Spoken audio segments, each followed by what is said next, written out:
안녕하세요.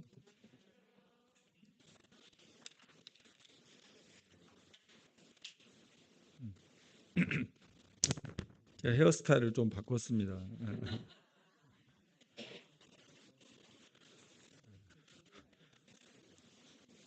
어, 헤어스타일 하나 바꿨는데 많은 말들이 하시더라고요. 박장대소를 하신 분도 계시고, 어떤 분은 볼만한가요? 어떤 분은 군대 가냐, 뭐 어떤 분은 그 미용실 다니지 말아라. 또 어떤 분은 젊어 보인다. 별로 공감 안 하시는 것 같아요. 어, 어쨌든 제 의도하고 상관없이 헤어스타일 하나 바뀐 것으로도 성도님들에게 기쁨을 준 것 같아서 감사하고 있습니다. 문득 그 생각이 들더라고요. 이제 금요일 날 제가 이발을 하고 왔어요. 근데 보시는 분들마다 다 깜짝깜짝 놀라셔서 어, 근데 이거 작은 것 하나 바뀌었는데 별거 아니잖아요. 작은 것 하나 바뀌었는데 근데 제 자신은 변한 게 하나도 없는데 헤어스타일 하나 바뀐 것으로 화제거리가 되고 서로 이야기하고 이렇게 하는 것을 보면서 저희가 이제 하나님에 대해서 배우고 있잖아요. 하나님에 대해서 함께 이렇게 교제 나누고 있고 또 신앙이라고 하는 것 자체가 저희가 하나님을 알아가는 거고 또 그분으로 인한 관계가 더욱더 깊어져 가는 것이라고 이렇게 생각이 되어지거든요. 그래서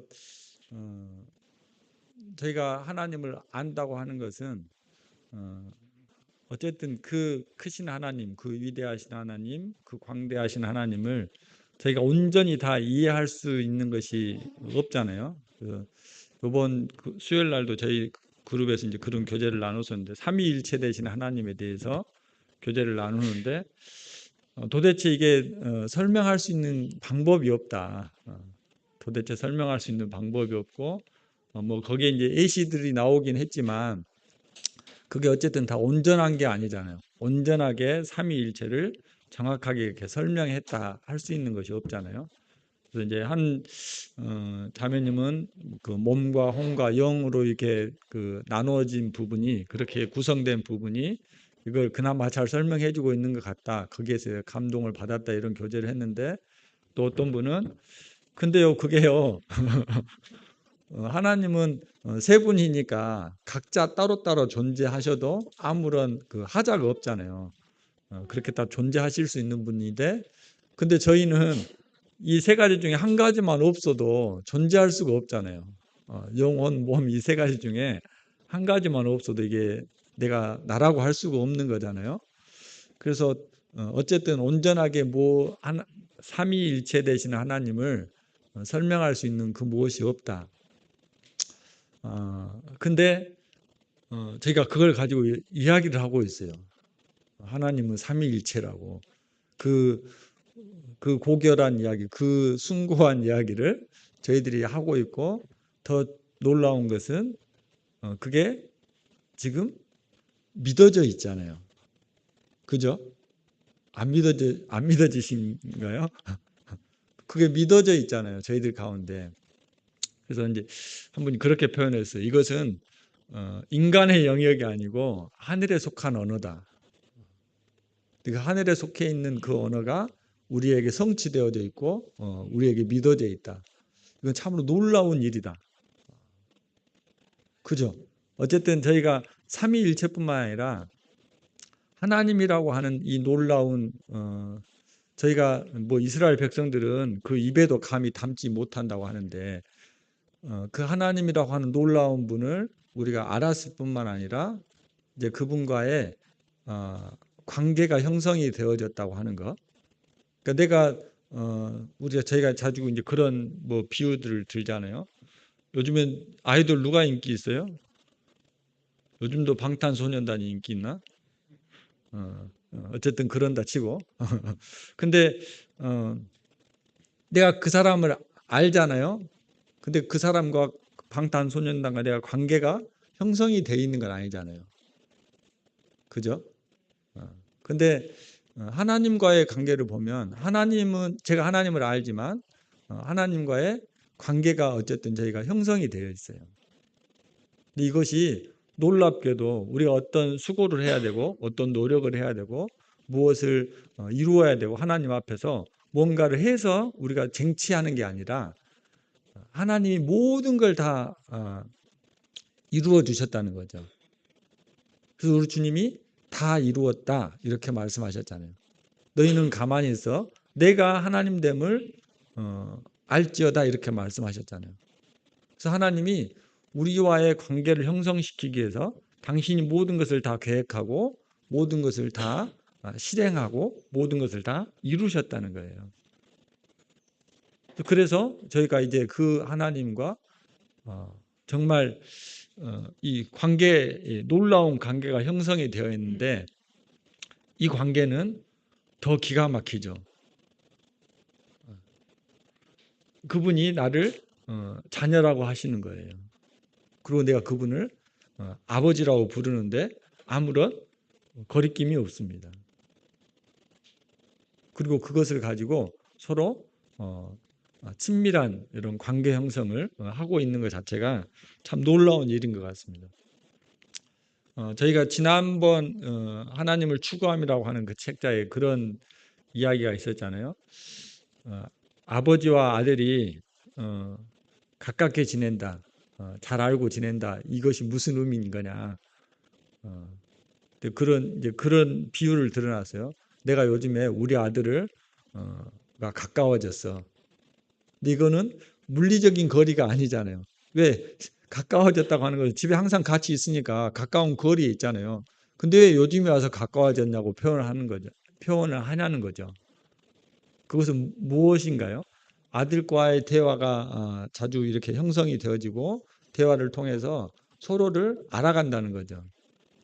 깊은 사귐이 되어져 가고 있다. 그래서 그 저자가 표현하기를 내가 요즘에 우리 아들과 점점 가까워져 가고 있다. 그렇게 표현했는데 그런 것 같습니다. 우리가 하나님과의 가까워져감. 하나님은 지금도 이 가운데 계시잖아요. 저희들 손만 뻗을 만한 이 거리에 더듬어 찾으면 사도행전에 보면 그런 말씀이 있어요. 더듬어 찾으면 그 언제든지 우리 하나님을 만날 수 있다. 근데 구원받은 사람에게뿐만 아니라 온 우주 가운데 충만하신 분이기 때문에 그분은 누구든지 하나님에게로 시선을 돌리고 마음을 모으면 그분을 만날 수 있습니다. 그분과 친밀한 관계가 형성이 될 수 있어요. 누구든지. 근데 그 관계가 형성이 되어 있는 사람이 있고 그렇지 않는 사람이 있다는 거죠. 그러면 그것은 내가 이 하나님의 말씀 앞에서 하나님이 나를 향한 손을 내미시는데 그것 앞에서 내가 어떻게 반응했냐의 차이에 따라서 그것이 달라지게 되는 것입니다. 그래서 저희들이 이 하나님과의 이런 관계가 형성되어 있는 것, 그 다음에 이 관계를 지속적으로 발전시켜 나가는 것, 더욱더 깊은 사귐 가운데로 들어가는 게 한다고 하는 것은 참으로 이렇게 놀라운 일이 아닐 수가 없습니다.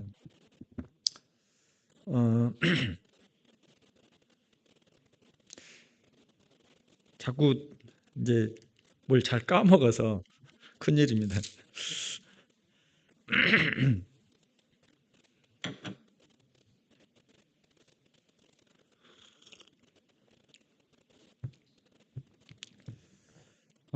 저희가 지난 한 달 전에 예배 시간에 그 반주하는 거에 대해서 이렇게 성도님들의 의견을 구했어요. 그래서 별 이견이 없으셔서 다음 주부터는 이렇게 이제 예배 시간에 반주를 하도록 그렇게 하겠습니다.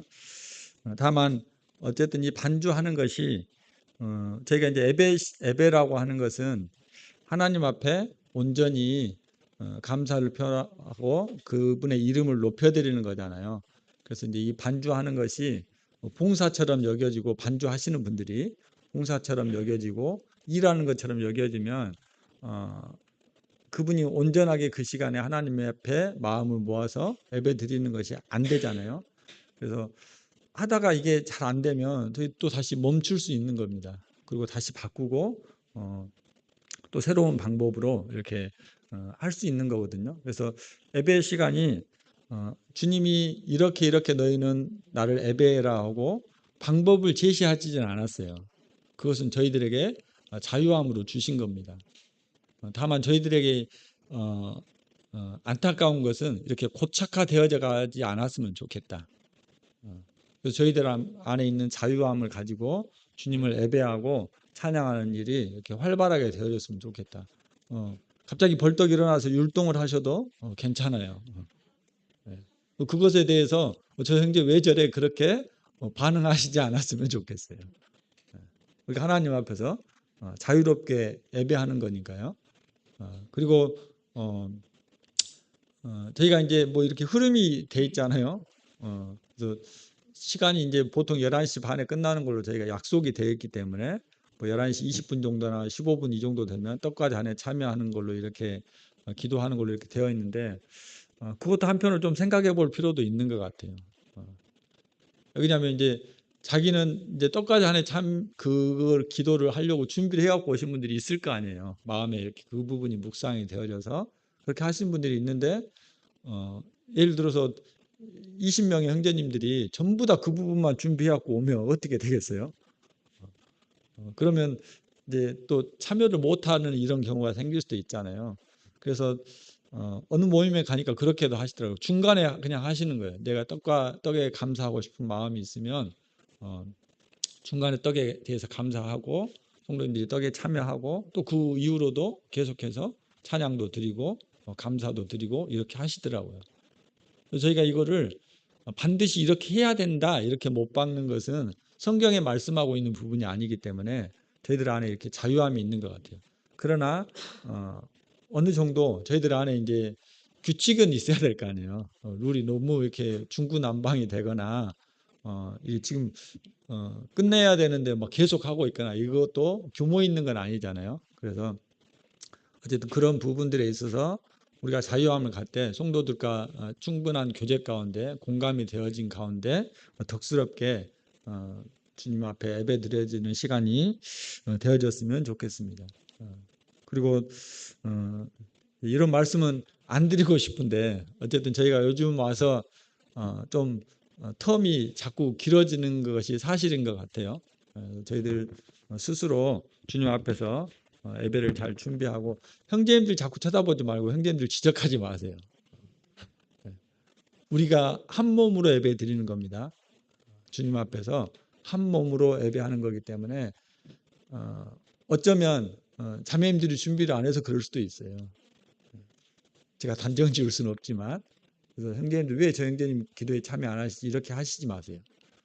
저도 솔직히 그런 마음을 둘 때가 많습니다만 그건 어쨌든 주님 앞에서 바른 모습은 아닌 것 같습니다. 그래서 같이 기도하고 같이 함께 우리가 한 몸으로 주님 앞에 예배드리는 겁니다. 떡에 참여하는 의미가 그거예요. 우리가 주님과 연합되었습니다. 그리고 이 떡을 나누는 사람들과 내가 한 지체입니다. 한 형제 자매입니다. 한 몸입니다. 이것을 고백하는 것입니다. 그래서 저희들의 예배가 주님 앞에서 그렇게 되어졌으면 좋겠습니다. 요한복음 6장 말씀을 보겠습니다.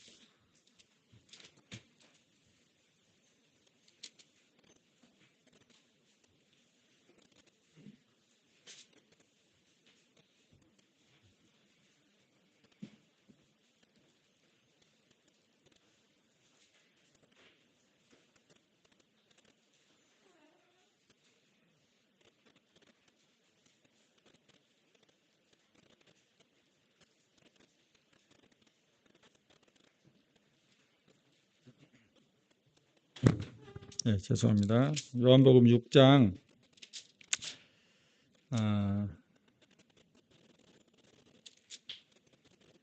1절입니다. 잘 아시는 말씀이 있습니다. 그 제목이 뭐라고 되어 있습니까? 네, 오병이어의 기적이 나와 있는 부분입니다. 제가 1절, 2절 이렇게 해서 몇 구절 찾아서 읽도록 하겠습니다. 그 후에 예수께서 디베랴의 갈릴리 바다 건너편으로 가시매 큰 무리가 따르니 이는 병자들에게 행하시는 표적을 보았음이러라. 2절에 보시면 큰 무리가 따랐다 이렇게 표현이 되어 있습니다. 근데 그 따른 이유가 뭐라고 설명이 되어 있습니까? 병자들에게 행하는 표적을 보았다. 이 말은 무슨 말이겠어요? 병든 사람들을 고쳐주는 기적을 예수님께서 행하는 것을 그들이 목격했다는 거잖아요. 그것 때문에 어떤 사람들이요? 네, 큰 무리가 따라다녔다고 되어 있습니다. 그래서 여기 5천 명을 최소 어쨌든 5천 명 이상은 모여 있었겠죠. 이상의 사람들이 이렇게 큰 무리들이 예수님을 지금 따라온 것을 우리가 확인할 수 있습니다. 26절입니다.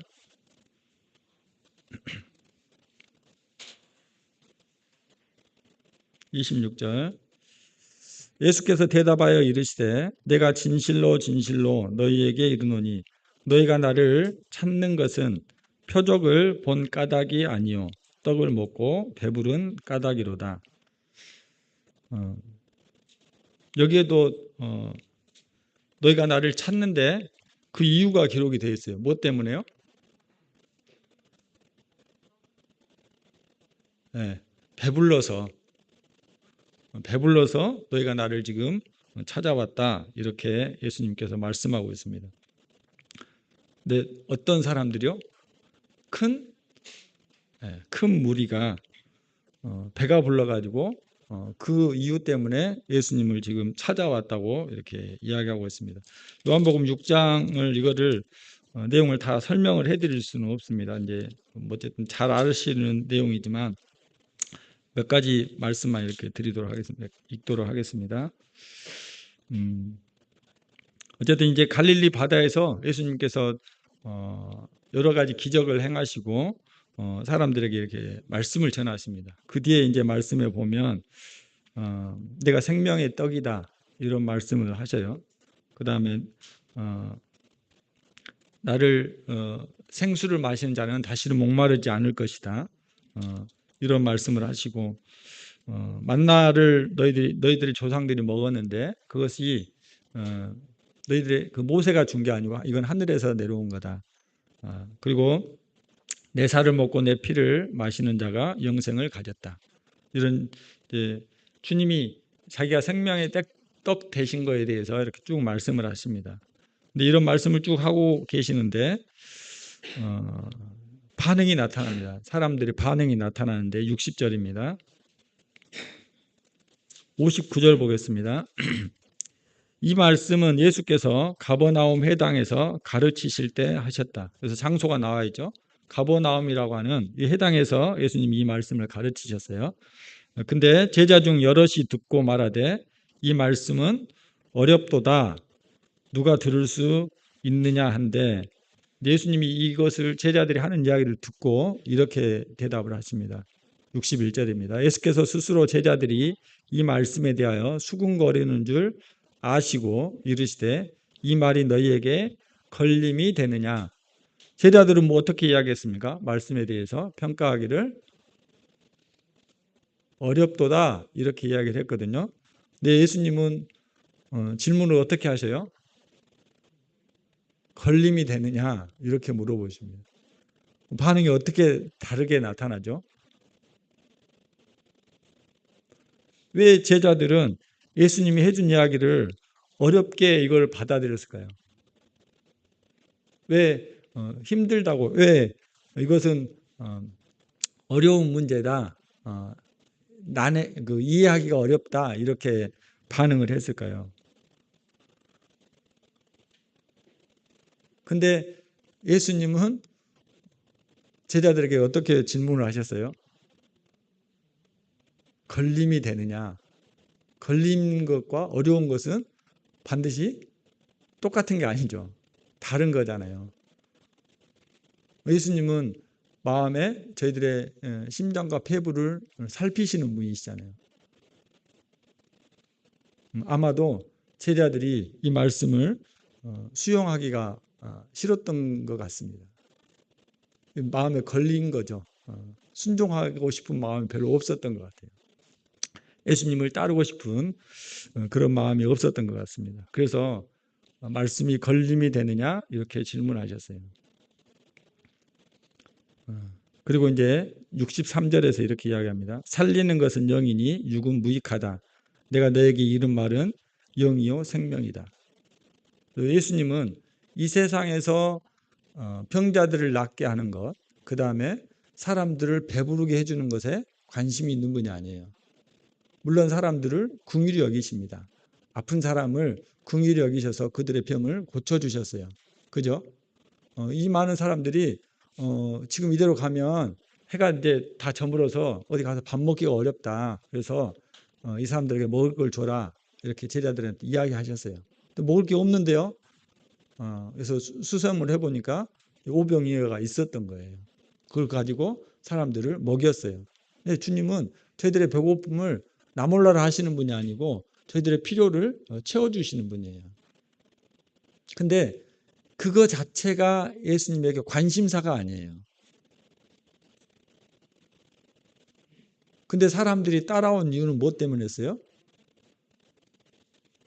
병자들을 고치는 기적을 봤기 때문에 수많은 무리가 따라왔다고 표현이 되어 있습니다. 또 그들이 예수님을 다시 찾아왔어요. 근데 막 그 갈릴리 바다 왔다 갔다 막 배 타고 이렇게 해가니까 예수님이 안 보이시는 거예요. 예수님을 이제 직접 찾아온 거예요. 근데 찾아온 이유가 뭐 때문에요? 배부르기 위해서. 그때 저분 찾아가니까 배가 불렀어. 우리가 수고 안 해도 먹을 것이 있었어.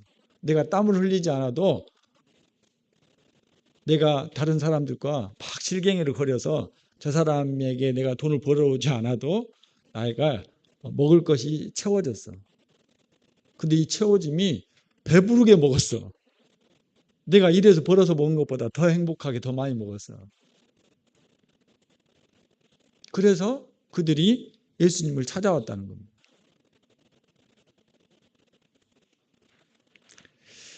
65절입니다.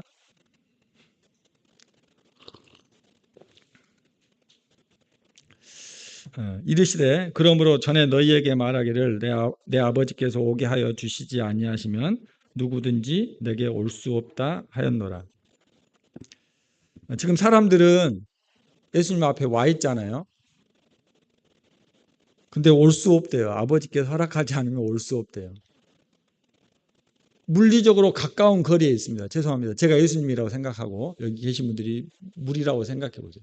지금 물리적으로 가까운 거리에 있잖아요. 그죠? 근데 올 수 없대요.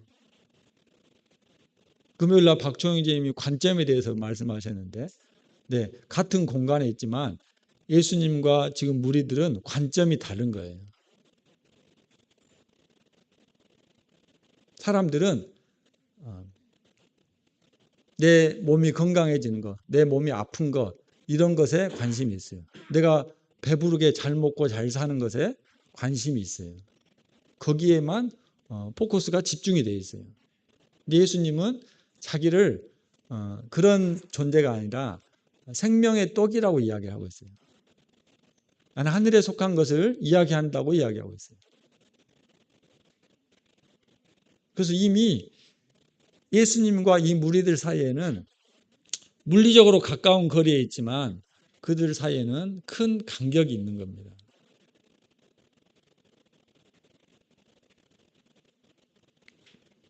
(66절) 보겠습니다.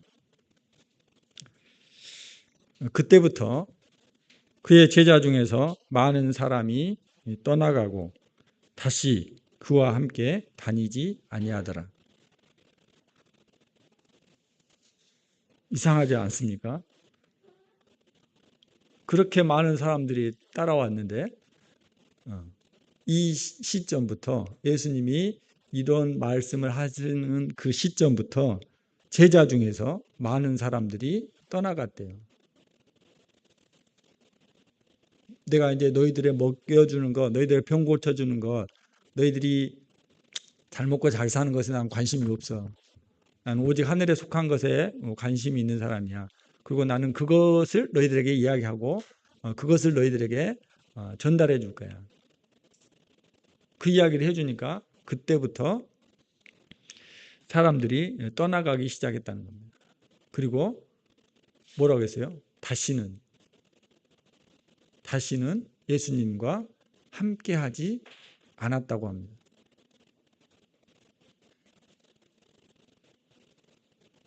이상하지 않습니까?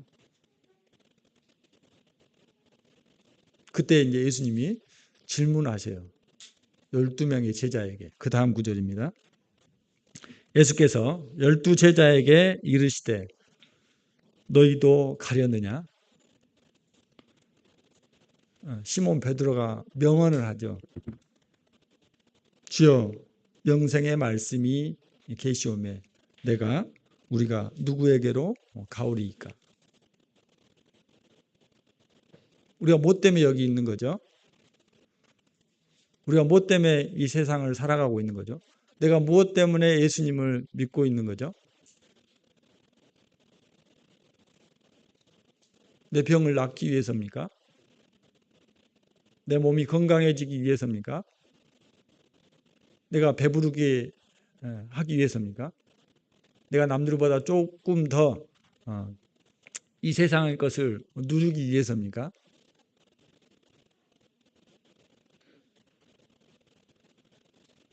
베드로처럼 영생의 말씀이 있기 때문에 우리가 여기 있습니까? 예수님을 왜 따라다니는 거예요? 왜 예수님을 우리가 주님이라고 부르는 거예요?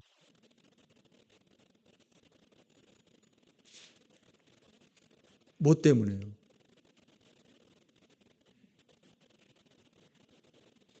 예수님이 이런 도전을 하시니까 제자들이 제자라고 돼 있죠. 제자 중에서 많은 사람들이 떠나갔다고 했어요. 무리들은 이해할 수 있어요. 그죠?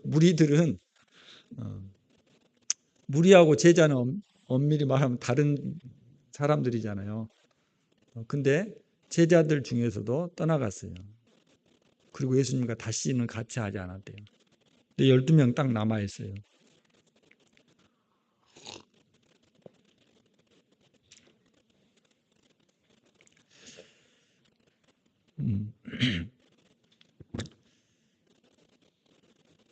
저희가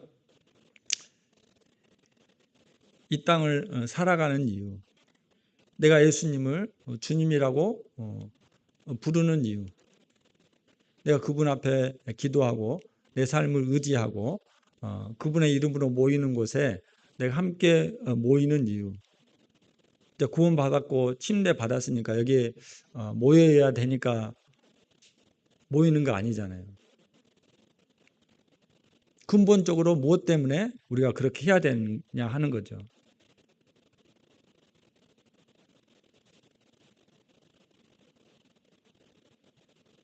예수님은 저희들이 이 세상에 사는 일에 대해서 어쨌든 단적으로 표현하면 별로 관심이 없으세요. 이 세상은 말씀하셨습니다. 사람의 연수가 70이요. 강건하면 몇이요? 네, 80. 그럼 제 기준으로 하면요. 이제 20년 아니면 30년 남았습니다.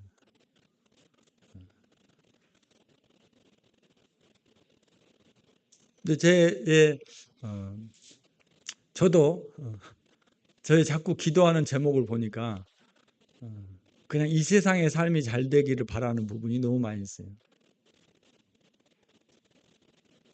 물론 주님 앞에 그럴싸하게 핑계는 되죠. 지금 제가 육체가 건강해야 주님 잘 섬길 거 아닙니까? 그래서 건강하게 해주세요. 머리 안 아프게 해주세요. 어디 아픈 데 없이 주님 잘 섬기게 해주세요. 그다음에 어쨌든 사업이 잘 돼야지 복음도 전하고 헌금도 하고 할 거 아닙니까? 그래서 사업이 잘 되게 해주세요.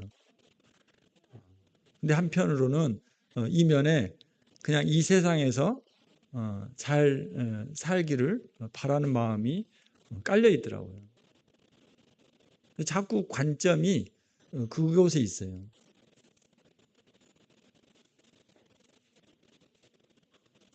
(20년) (30년) 좀 편하게 살아보고 싶은 거죠.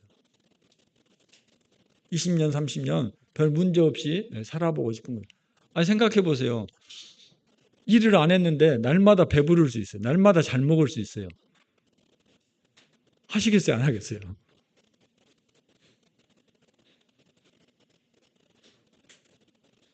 일 안 하고 날마다 그 배가 부르게 먹을 수 있다니까요. 하겠어요? 안 하겠어요? 하죠. 그래서 수많은 사람들이 예수님 따라온 거예요. 쫓아온 거예요. 찾아온 거예요. 근데 그 이유 때문에 예수님 따라왔다고 하면 제 기준으로 2, 30년이라고요. 죄송합니다만 이제 나이가 더 먹으면 이제 이 좋아하는 먹을 것도 많이 먹지도 못해요. 옛날에 한 그릇, 두 그릇 먹었는데 연세가 더 드시면 이제 반 공기밖에 못 먹어요. 아무리 좋아해도. 고기도 많이 못 먹어요.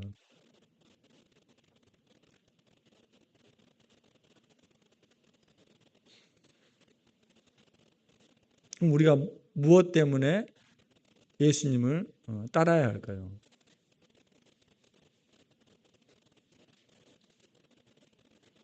베드로 고백을 보세요. 영생의 말씀이 계시오매. 마태복음에서도 주님 말씀하고 있습니다. 사람이 떡으로만 살 것이 아니요 하나님의 입에서 나오는 모든 말씀으로 살 것이다.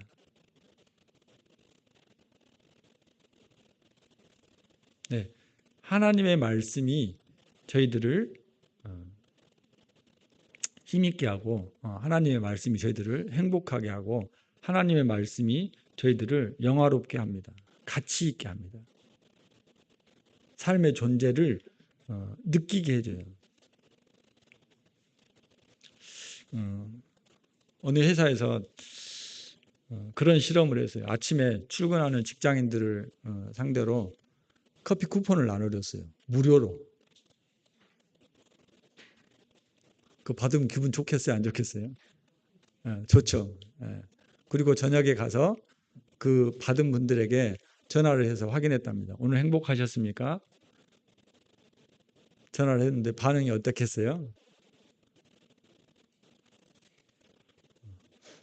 행복했다고 하는 반응이 없었대요. 희한하죠? 공짜로 받았는데. 그래서 이제 다음에 다시 바꿨어요.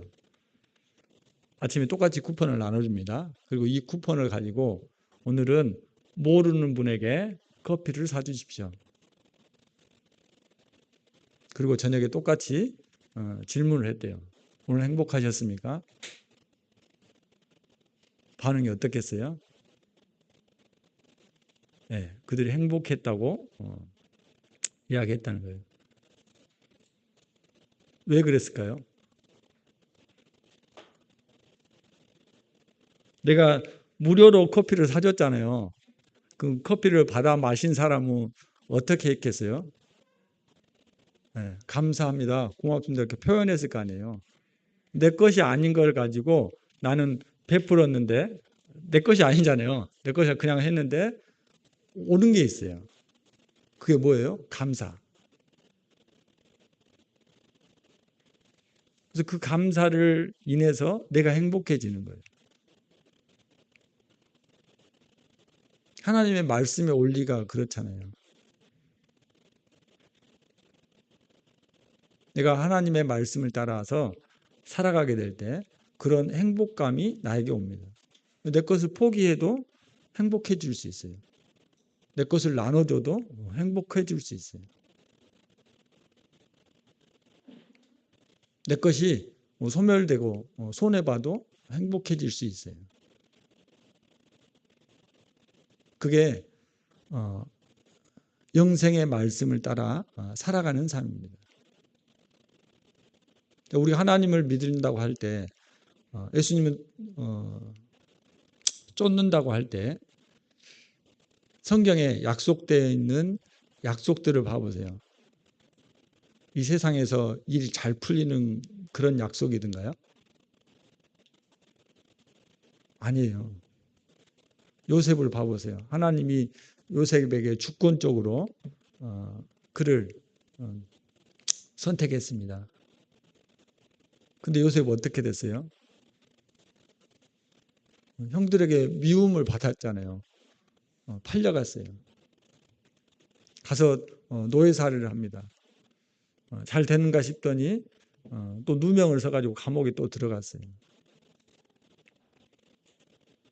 감옥에 가서도 좀 잘 되는가 싶더니 또 사람들이 나 몰라라 해요. 근데 결국은 어떻게 됐습니까? 하나님이 그를 사용하시고 다시 높이셨잖아요. 바울도 마찬가지예요. 그들의 삶을 보면 이 세상에서 잘 된 게 없습니다. 바울도 내가 수없이 많은 매를 맞고 3번 태장으로 맞고 40에 하나 가마 매를 5번 맞았는가요? 5번 맞고 강도의 위험, 거짓 형제의 위험, 신의 위험, 파선하는 배를 타기도 하고 죽을 뻔한 고비를 여러 번 겪었습니다. 그리스도인들에게 예수님을 따르는 사람들에게 약속되어 있는 것은 어쩌면 이 세상의 형통보다 고난과 억울함과 분통함과 내가 견뎌야 함과 인내와 이런 것들이 훨씬 많아요.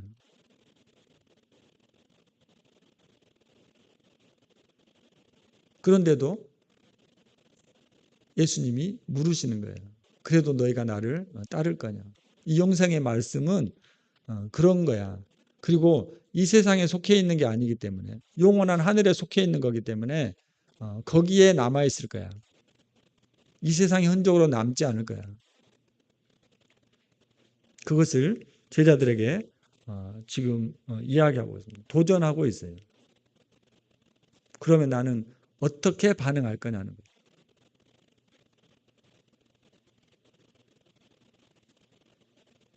그 반응 앞에서 어떤 태도를 취할 거냐는 것입니다. 27절 보겠습니다. 6장 27절.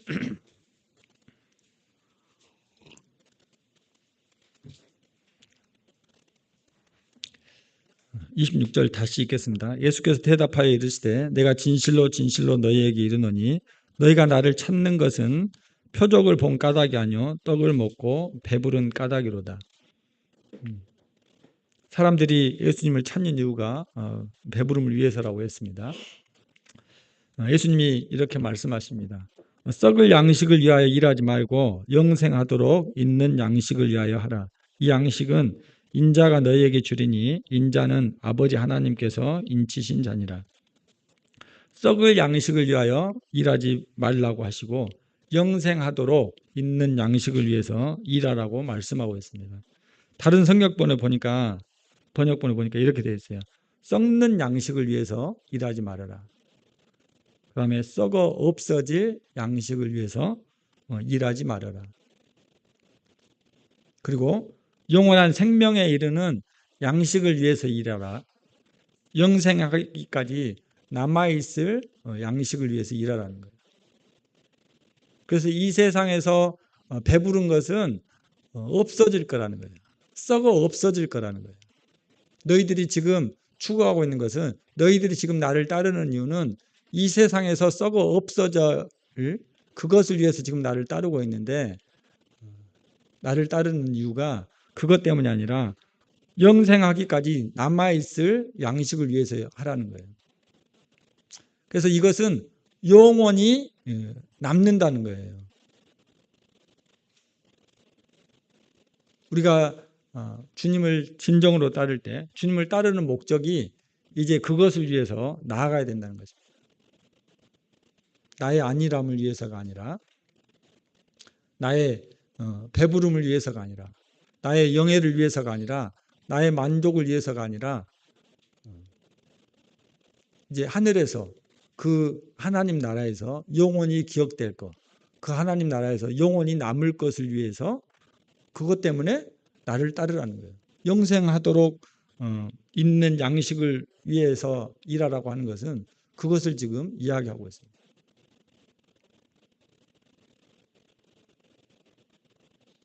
그러면 내 삶의 가치관을 어디에 둬야 할까요? 내 삶의 방식을 어떻게 둬야 할까요? 내 삶의 스타일을 어떻게 이어나가야 될까요?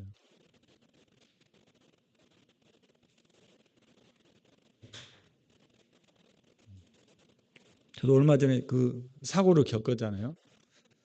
자꾸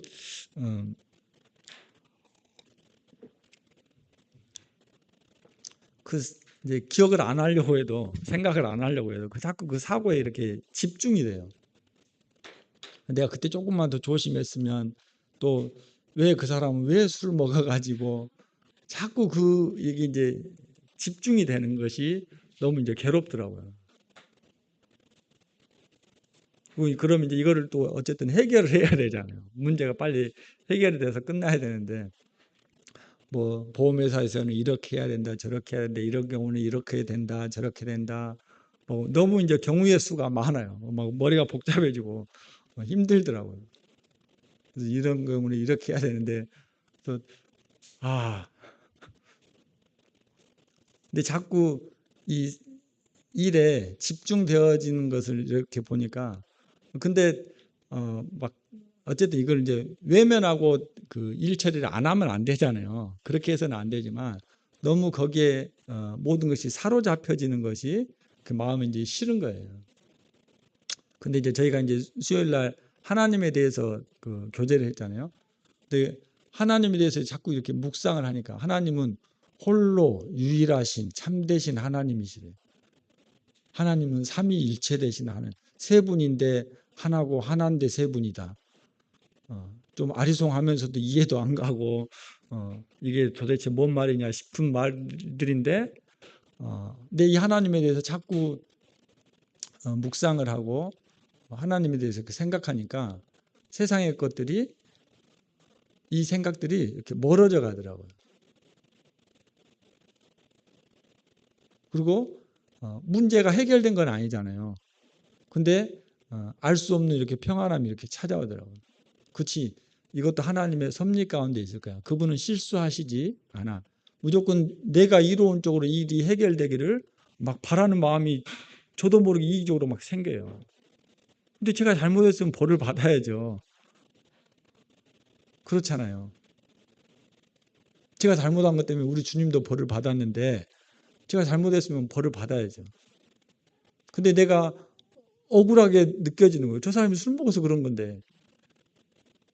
막 답답하고 일이 꼬일 것 같고, 너무 억울하게 되면 어떨까 막 이렇게 막 불안한 마음도 들고, 또 이제 이런 일이 있으면 세상에 그 막 판례들 나오잖아요. 유튜브 올라오잖아요. 물론 제가 그거 본 건 아닙니다만, 그런 사례들을 보면 막 너무 황당한 이야기들이 너무 많잖아요.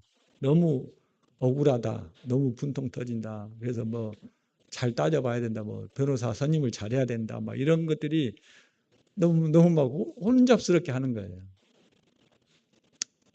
근데 하나님에 대해서 묵상을 하니까 그런 것들이 자연스럽게 멀어져 가더라는 거예요. 물론 지금도 문제는 해결이 하나도 안 됐습니다. 근데 이 자꾸 그래서 제가 그런 생각을 해봤어요. 주님이 그런 마음을 주시는 거예요. 너 억울한 일 당할 수 있지, 겪을 수 있지. 근데 20년, 30년이라고. 어?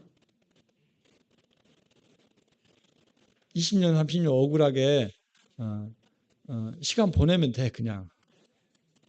근데 그 시간에 자꾸 거기에 집착해 가지고 이 억울함을 어떻게 해서든지 해결해 보려고 너무 거기에 집중하지 말라는. 나와의 관계를 깊이 가지면, 나와의 관계를 하게 되면 상황이 문제가 안 된다는 거예요. 주님이 그 일을 어떻게 지금 해결해 주시지 않았어요. 그런데도 제 마음 가운데 그런 마음이 찾아왔습니다. 고맙다 진영아. 졸고 계신 분들이 많았는데 집중할 수 있게 해줘서.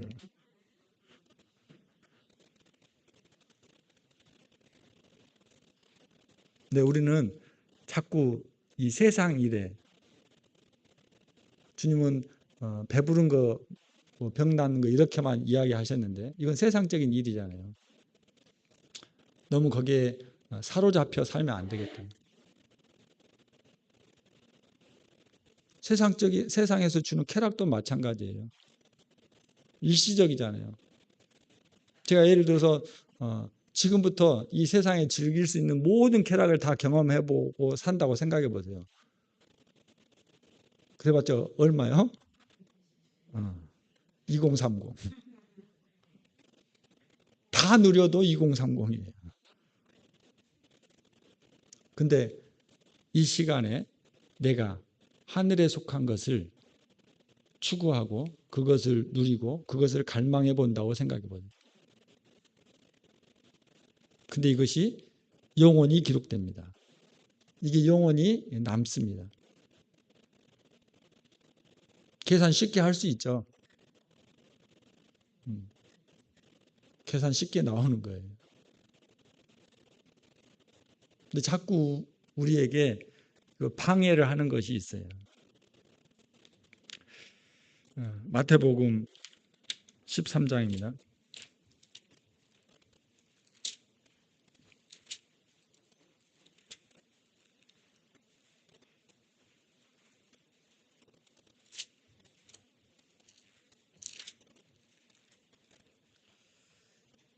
마태복음 13장 22절입니다.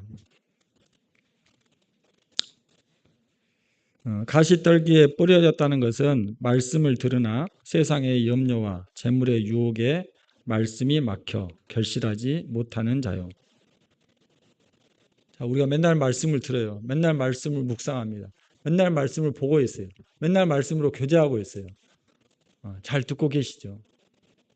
근데 세상의 염려, 이 세상을 어떻게 살아갈까?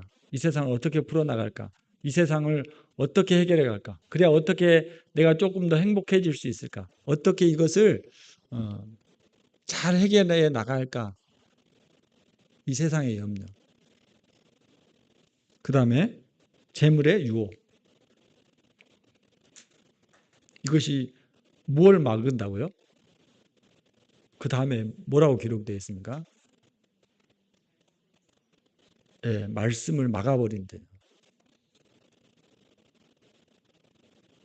그러니까 내가 자꾸 이 일에 함몰되어 있으면, 이 일에 집중하게 되어 있으면 하나님의 말씀이, 영생의 말씀이 내 안에서 활동이 안 됩니다. 그래서 하나님의 말씀이 계속해서 활동할 수 있도록, 하나님의 말씀이 내 안에서 살아날 수 있도록, 하나님이 역사할 수 있도록 우리가 내 자신을 하나님 앞에 내어드리는 것. 그래서 말씀이 역사돼야 될 거 아니에요. 우리가 오직 말씀으로 회복이 되어야 되잖아요. 말씀으로 살아가야 되잖아요. 영생의 말씀이 계심에 내가 누구에게로 가오리까?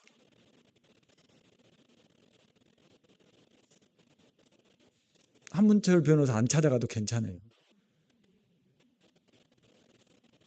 네, 영생의 말씀이 계시면 내가 억울해도 괜찮다고.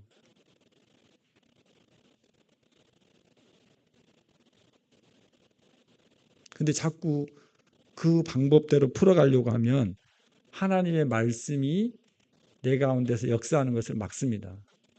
하나님의 말씀을 막아버리면 어떻게 한다고? 결실하지 못하는 거예요. 내가 하나님을 향해서 열매를 맺을 수가 없습니다. 영원한 세상에 남을 것이 없어요. 기록될 것이 없어요. 지난번에도 그런 말씀 드렸죠. 내가 천국에 갔는데 그곳이 어색하면 어떡하지? 그곳이 낯설면 어떡하지? 그것은 내가 이 땅에서 그만큼 이 하늘에 속한 삶을 연습하지 않았다는 거예요. 하늘에 속한 삶을 추구하지 않았다는 반증이 될 것입니다. 근데 거기 딱 갔는데 너무 익숙하고 편안해. 아무리 좋은 장소에 가도, 아무리 휘황찬란한 곳에 가도 내가 익숙하지 않으면 불편하잖아요. 어디가 뭐가 있는지 모르잖아요. 물론 와 하겠죠. 와 멋지다 하겠지만 익숙한 거하고 멋진 거하고 다른 거예요. 네, 우리 주님이 계신 그곳이 나에게 익숙한 곳이 되게 하려면, 주님 계신 그곳이 나에게 참 편안한 그곳이 되게 하려면 이 땅에서 우리가 영생의 말씀을 따라 그것을 추구하고 그것을 갈망하고 그것을 누리는 삶이 충분히 연습되어져야 될 것이라고 생각이 되어집니다.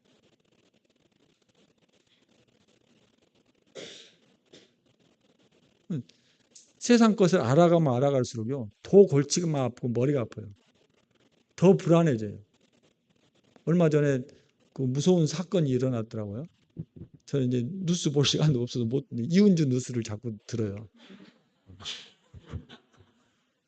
저녁에 운동하면서 이런 일이 있었어요 오늘.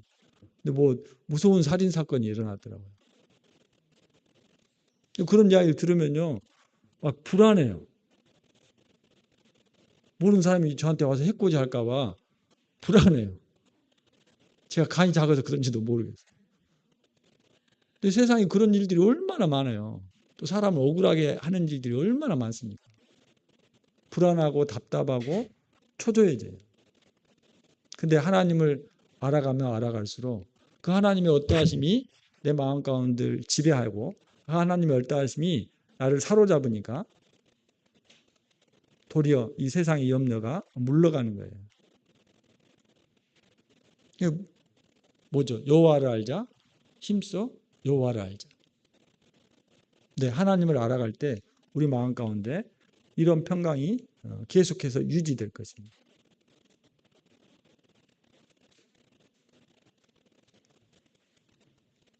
시간이 다 됐기 때문에 한 말씀만 드리고 마치도록 하겠습니다. 제가 글을 읽어드리겠습니다.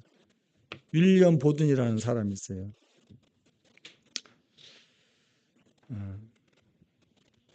고교 시절 윌리엄 보든의 전기를 읽었다. 그는 그리스도를 따르기로 결심하고 끝까지 주님을 섬겼다. 그는 영원토록 그리스도의 제자로 기억될 것이다. 물론 이외에도 그를 소개할 방법은 많다. 무엇보다도 그는 억만장자였다. 부럽죠? 억만장자. 도대체 얼마나 돈이 많은지 셈을 할 수가 없어요.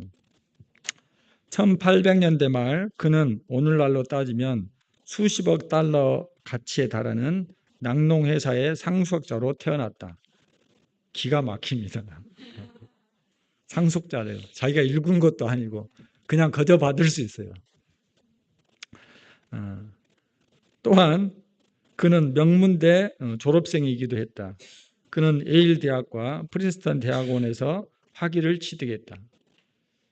예일대 이름만 들어봤는데 하지만 그는 그리스도의 제자로 기억되기를 원했다.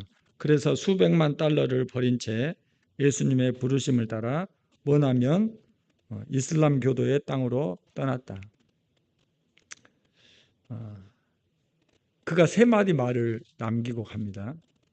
첫 번째가 남김없이입니다.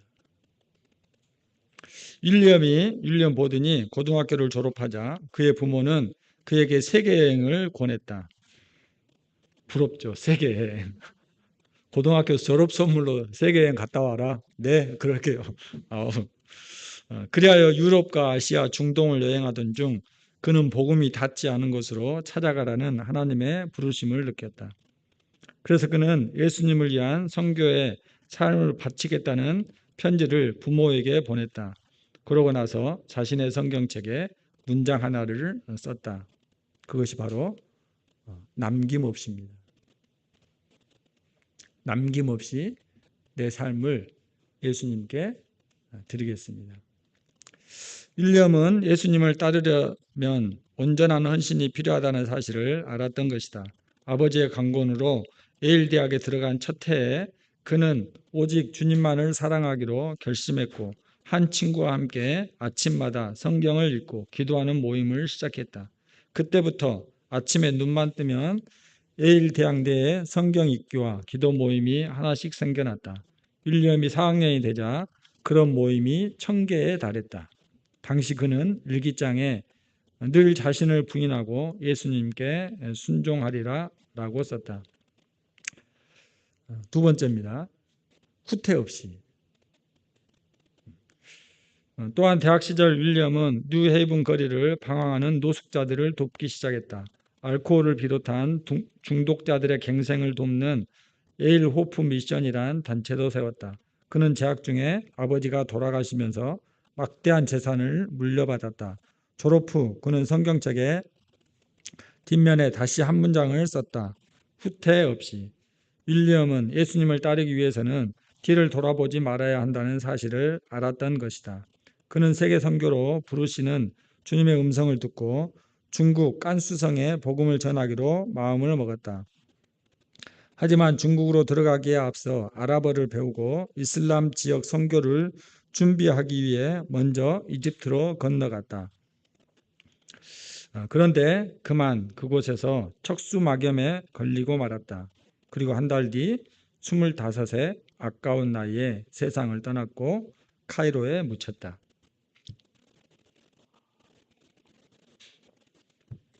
그리고 마지막 한 문장 뭘 것 같습니까?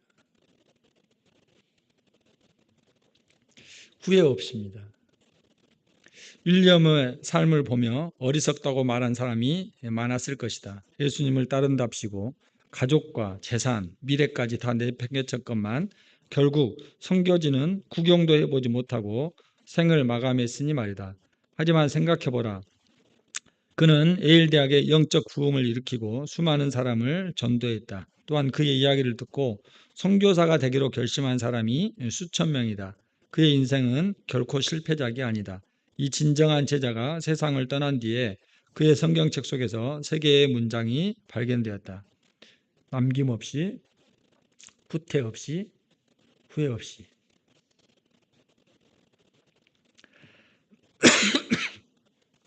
그는 영원토록 그리스도의 제자로 기억될 것이다. 당신은 어떤가? 그리스도의 제자로서 윌리엄처럼 살고 있는가? 전부를 걸고서 예수님을 따르면 인생이 어떻게 달라질까?